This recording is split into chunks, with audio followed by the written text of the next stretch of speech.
Welcome back, hopefully back, from the video last week on politics and voting, yeah. and our defense of voting and not voting, and our coverage of our wonderful coverage of the very talented electoral candidates of this year. And if you guys haven't seen it, we'll put a little annotation here so you guys can take a look.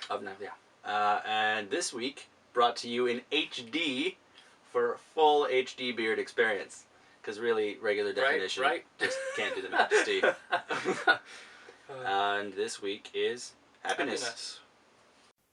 Okay. So, let's start from the beginning, where you should be starting. And start with how happiness is brought to human beings. It's your chemical reaction, right? To an event. To your current circumstance and the way that your brain interprets it. Hopefully not a bray. That's for donkeys.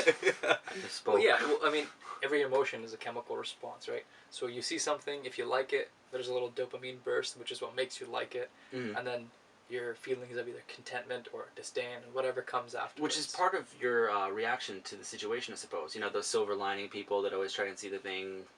You know, do you think people that always see the silver lining are cheating themselves out of truly happy moments by always feeling happy? Perhaps, but mind you, being that happy is also probably key in the fact that they probably have more dopamine, more serotonin. So you think that people that think that like the silver lining are just chemically imbalanced? Oh yeah, maybe to some benefit. Evolutionary defense. The world's depressing. Let's just make more people. Technically, we're all high, right? We're all high on our own little chemical imbalance towards one direction or another. Technically, because that's what drugs do to you is they mess up your brain chemistry and release different chemicals, which is why trip out. Yeah. So there's the fundamental basis of happiness. You know, drugs. Drugs don't make you happy. Well, yeah, this is not tea; it's ayahuasca. Chima makes the best.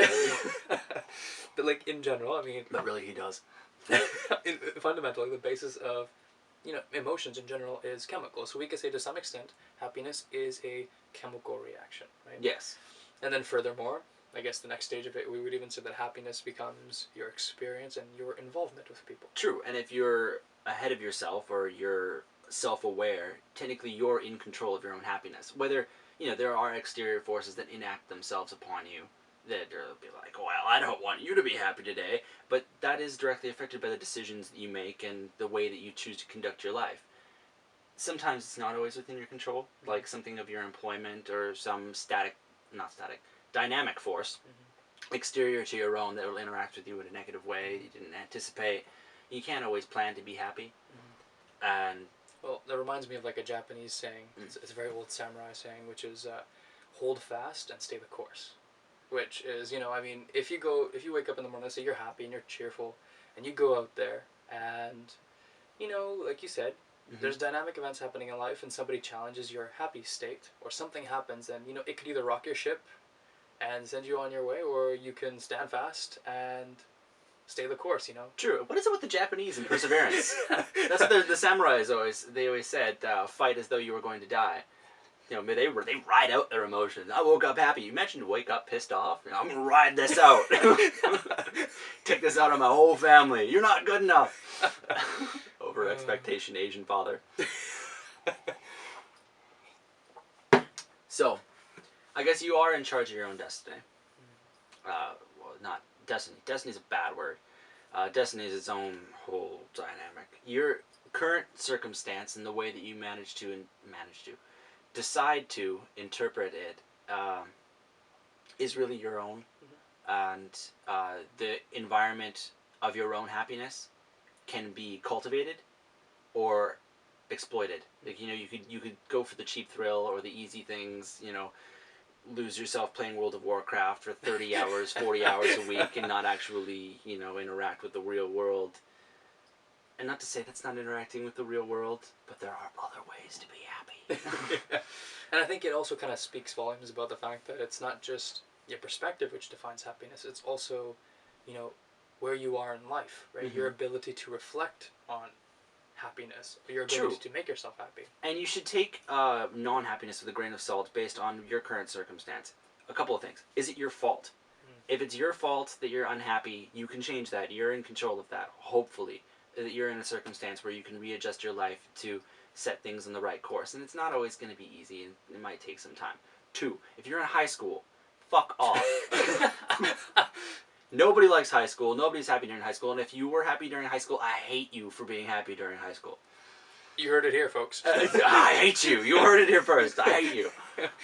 Now, a lot of time with the turmoil of close proximity with raging hormones and general populace, like especially me and James here grew up in the ghetto, and we went to a school that was, well, anyways, you have to make the best of your situation and know that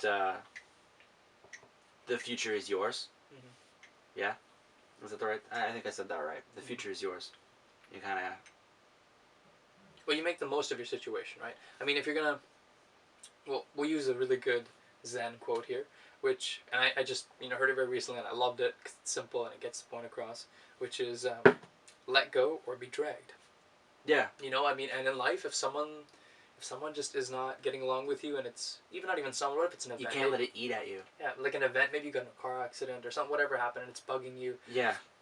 Sure, you have the responsibility as a conscious being to react to it, and you're going to react to it, but you don't have to hold on to it. It's like the whole idea about holding on to anger. And a lot of the time, if you do that, it develops as part of you, because you start making decisions based on that reaction and based on holding true to that.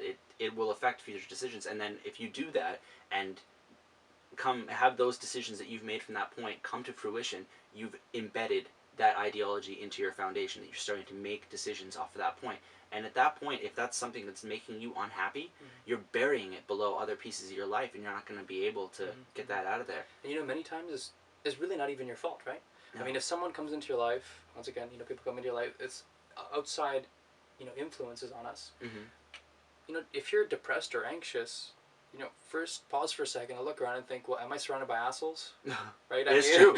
Right? It's absolutely true. It's entirely possible that it's not really you. Your body is just coping with that by... Your environment. Exactly. Yeah. So then we move on to the next stage of what happiness actually is. We talked about chemicals. We talked about your experiences, interactions, and perspective. Mm-hmm. And there's another factor to it now is the choice. Are you going to wake up and make the choice to be happy? Now, at this point, happiness becomes more of something along the lines of... An interpretation. It's joy. It's a sense of grace. At that point, you're unshakable, right? Mm. And I mean... You're steadfast in your resolve. I'm going to be happy. Back to Japanese. And it's not towards lying to yourself. It's that you're going to try and put on the rose-colored glasses, and you're gonna look at that perspective and say, okay, this is what I have ahead of me. This is what... And once needs to be done, and this is the to be a balanced in between person, you have to kind of address that. Okay, this is going wrong. I don't like it, but then make the active choice to kind of let go.